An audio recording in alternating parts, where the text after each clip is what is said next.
Right now, somewhere, a person is watching an AI do in 4 seconds what took them 4 years to learn. The strange part isn't that the AI can do it. The strange part is the feeling.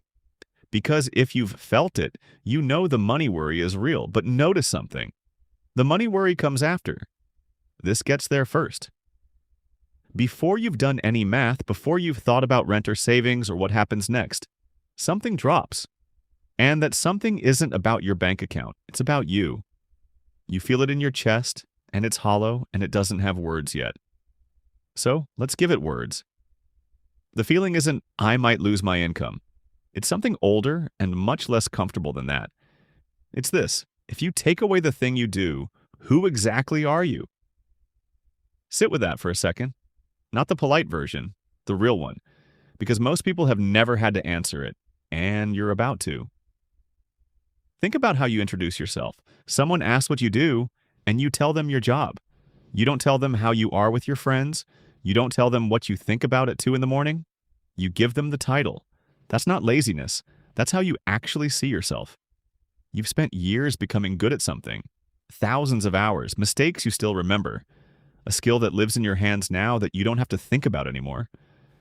That competence became a load-bearing wall in your sense of self. And here's what almost nobody notices. That wall was always thin. There was just never a reason to push on it. Ask anyone who is retired. They spend 40 years building a life around a role, and then one Tuesday it stops. Not gradually, just stops. And a surprising number of them describe the same thing. Not boredom, not poverty, but a kind of vertigo. Who am I when nobody needs me to be anything? This is not a new problem. It is one of the oldest quiet problems there is. The only thing that's changed is when the question arrives. Now here's where it gets strange. Because you have already been replaced. Many times. And you barely blinked. Think about who you were at 14. That person had skills you no longer have. Opinions you would now argue against. A way of talking, a way of walking, a set of certainties they would have defended to anyone who asked. They had a favorite song they believed, said something true about the world. Where did that person go? You replaced them. Slowly, without ceremony, without a single moment where you noticed it happening. You swapped out their beliefs. You dropped their skills. You outgrew their taste in almost everything. And you didn't mourn them, not once. Think about the people who were in your life at 22. The ones you spoke to every day. The ones who knew everything about you, who you assumed you'd know forever, who felt as permanent as furniture. Most of them aren't in your life now. Not because anything went wrong. There was no argument, no dramatic ending. They just faded. One unanswered message at a time, and at some point you both stopped trying. That's a replacement too. A whole social world, quietly swapped out. And the dreams. There was something you were going to be. You had a version of your future that felt so vivid you could almost stand inside it. You don't live in that future, you live in a different one. You replaced that too. So look at the pattern, honestly. You have been dismantled and rebuilt several times over. Whole identities gone. Whole friendships gone. Whole futures gone. And you carried on, mostly fine, mostly without grief. So why does this one feel different? Why does this particular replacement land like a punch when all the others landed like nothing at all? Here's the answer, and it's the whole video. Because the others were yours, you chose to outgrow the 14-year-old. Nobody took them from you. You let those friendships go, and they let you go, and it was mutual and gradual, and nobody was pushed.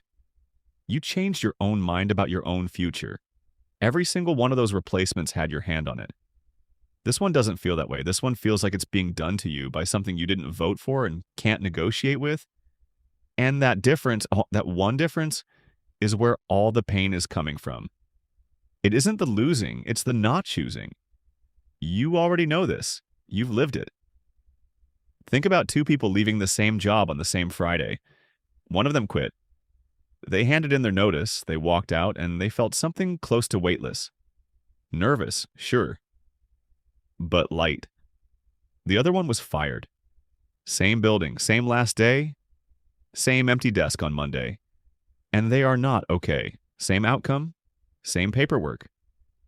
Completely different human experience. The only variable that changed is who held the pen. This isn't just a nice observation, it's one of the most consistent findings in psychology. There's a body of research on what happens when you take away someone's sense of control while leaving everything else identical. In the classic experimental design, two subjects experience exactly the same difficulty for exactly the same duration. But one of them has a way to stop it and the other doesn't. The one with no control is the one who breaks down. Not because the difficulty was worse, it was measurably identical. The difference was the pen. Psychologists Edward Desai and Richard Ryan spent decades on this and built a framework around it called self-determination theory. Their finding, put simply, autonomy isn't a preference. It's a need. People aren't just happier when they get to choose. They function differently. Ellen Langer and Judith Rodin found something similar in a nursing home in the 1970s. They gave one group of residents more say over small things, how their room was arranged when they saw a film, a plant that was theirs to look after rather than the staff's. Tiny changes, nothing medical, and that group became noticeably more alert, more engaged, more alive than the group who had everything done for them. Same care, same building, more pen. So when you feel that hollow thing watching a machine work, understand what your nervous system is actually reporting. It isn't reporting a skill gap. It's reporting a loss of authorship. And that's real. It deserves to be taken seriously, not talked out of. But notice what it also means. If the wound is authorship, then the cure was never going to be a new skill. You can learn 10 new things and still feel exactly this hollow because you'd be answering a question nobody asked. The question was never, what can you still do? The question was, who are you when you aren't doing? So let's actually answer it. Not vaguely, not with find yourself, which means nothing. Strip it all away for a second. The title, the skill, the output, the thing you'd put on a form. Now look at what's still standing. There's a version of you that your oldest friend knows. The one from before you had a career, before you were good at anything, before you were anyone's colleague. They've never once been impressed by your job. They stayed anyway. There's the way you are with a kid or a dog or a person having the worst week of their life. That thing you do where you go quiet and just sit there with them. Nobody trained you. Nobody paid you. You're not efficient at it. There's whatever you'd still do if no one ever saw it. The walk you take the long way round. The thing you're mediocre at and love anyway. The song you play in the car when you're alone. The way you notice the light in October. There are the hours nobody measured. The Sunday afternoons. The conversations that didn't go anywhere. The enormous unrecorded majority of your life. None of that was ever the job. None of it was ever in play. And here's the part that matters most. It isn't a consolation prize. This isn't a loss being dressed up as a gain. Those things were never at risk in the first place.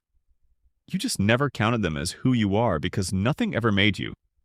You had it filed under leisure, under downtime, under the stuff you do when you're not being useful. But go and ask someone who loves you what you're like. Watch what they actually say. They won't lead with your job. They almost never do. They'll describe something you'd never have put on a form. That's the part they mean. That was always the part they meant. So no, you're not being told to relax or that none of this is difficult. Losing control of your own story is genuinely hard, and if you're in the middle of that right now, that difficulty is real and nobody should be talking you out of it. But the ground you're standing on is wider than the part that's shaking. You still hold the pen on almost everything that made you you. What you pay attention to, who you show up for, how you treat somebody who can do nothing for you, what you do with a free hour, whether you're kind on a bad day. Nobody automated that. Nobody was ever trying to. And you can start counting it as your identity today. Not later, not once the dust settles. Today. Right now, somewhere, a person is watching a machine do in 4 seconds what took them 4 years to learn. And they're feeling that hollow thing and thinking it means they're disappearing. It doesn't. It means they built their whole idea of themselves on the smallest part of who they are, and something finally made them look at the rest. You are not your job. You never were. There was just never a reason to believe it until now.